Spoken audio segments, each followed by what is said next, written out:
to cook, and also I'm going to be meeting Daniel, the guy with the SI, the FA5 8th gen.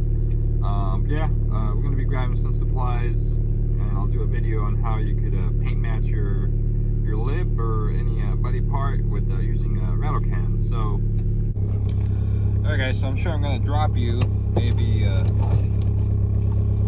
too many times and I'll give up, but I'll try to see how this records. So I did buy a GoPro, but my SD card hasn't arrived, and then I felt dumb because I went to Best Buy and I noticed that they have similar prices than online, and I mean you get it right there. So, oh, I guess that's Daniel just messaging me. But yeah, we're not too far away, so we'll meet him up right now.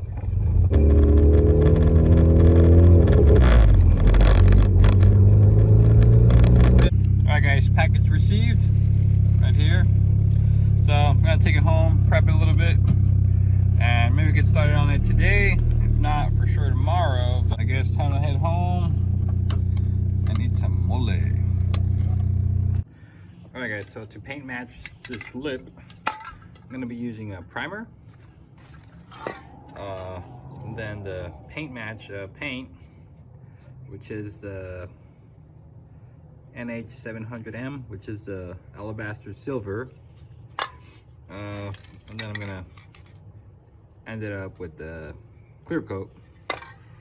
And also, it's advisable to use some sandpaper, so I'm using the 1000, 1500, 2K, and 2500, just to make sure I have an even, no runs, no rough spots. So here it is. It was previously painted with the like Autoflex or so, some like Walmart plastic dip. So I was able to remove well, most of it. So I mean, it was previously on the car, so it does have a little bit of damage, but nothing too crazy. So I'm gonna hit it with probably 1500 grid, just to scuff it up pretty good. All right, so just an update. I went ahead and scuffed up all the lip. It doesn't have to be a heavy, really low grid. It should be just enough to kind of just slightly scuff it up and just create really tiny grooves, just to make sure you have a nice even surface for the primer. I mean, that's just in case you have any like bugs or previous paint or whatever. You want to just scuff it up, make sure it just looks hazy, then you should be good. Because the primer, make sure it is for plastic.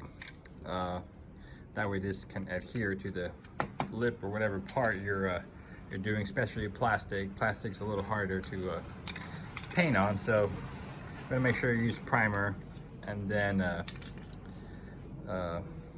get it ready for paint.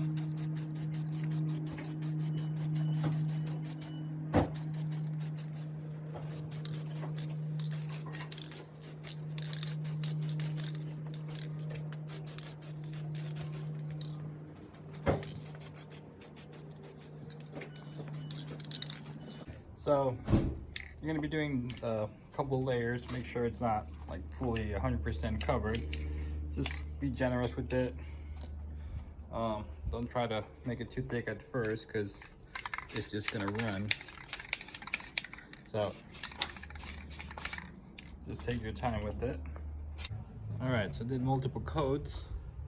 Looks pretty even, but I'm just going to let it dry for a couple minutes, 10-15 minutes. Then I'll go by, make sure there's no like areas that need paint or any runs, stuff like that. I might just give it a slight scuff with a finer grid, and then just add a last layer of primer, and then add the paint. All right, so it's all primered up. I just let it dry for like 30 minutes. So the primer is all even all around. It's all smooth. So now you want to grab your paint can. So I'm gonna shake it up really good. A nice way to kind of tell if the paint's like really mixed up is you should see the little indents in the bottom, meaning yeah, like there, meaning the ball inside it has really like gone up and down and kind of like thinned out the paint, like mixed it. So it's that. And if you're like in a colder area, if you're in a garage, it's better. That way you don't have like all the wind or dust flowing around. But yeah, if not, get a tub with like hot water or warm water and just let it sit for like a few minutes. Or gonna shake it up really good. I guess for the first like 2 coats, doesn't look bad. It started looking too flaky, but I guess it's because it was really like a thin layer. So once you start spraying more and kind of build off on that one, starts looking more like the paint coat.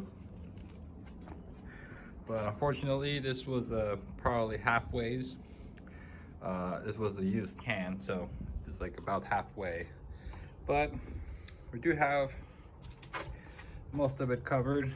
There's little spots, usually this area right here, because I guess the way I have it set up, you can't tilt the can that way. So I'll give this a good 20 minutes to dry up, make sure it's really good before I can work it. So I'll let this dry like that, then I'll probably flip it and I'll start with that piece right there so I can fully get a nice thick coverage. But overall, like if you come from the sides, it all looks pretty uniform.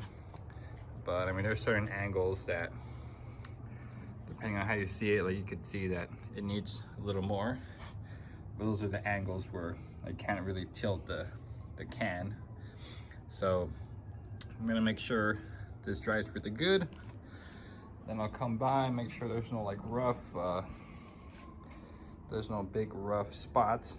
If not, I'll have to maybe use that 2500 grit, just slightly scuff it up, like wet sand it. But hopefully it dries up pretty good.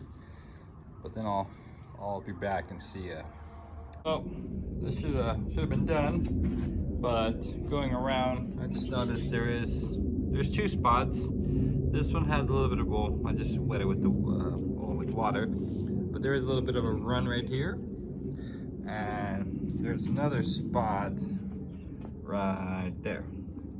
So technically you can't really see them from like afar, but I do want to try to make this as clean as possible. So yeah, just those 2. So I'm just gonna wet sand it with the 2500 grit, because that's the finest I have. 30 fine would have been good too. But yeah, I'm just gonna scuff up that and then dry it up and give it the last coat. And yeah, I don't think this camera is gonna do it justice, but it's looking really good. Scuff it up again. It's getting boring, the same procedure back and forth, but yeah, let's get this thing out of here already.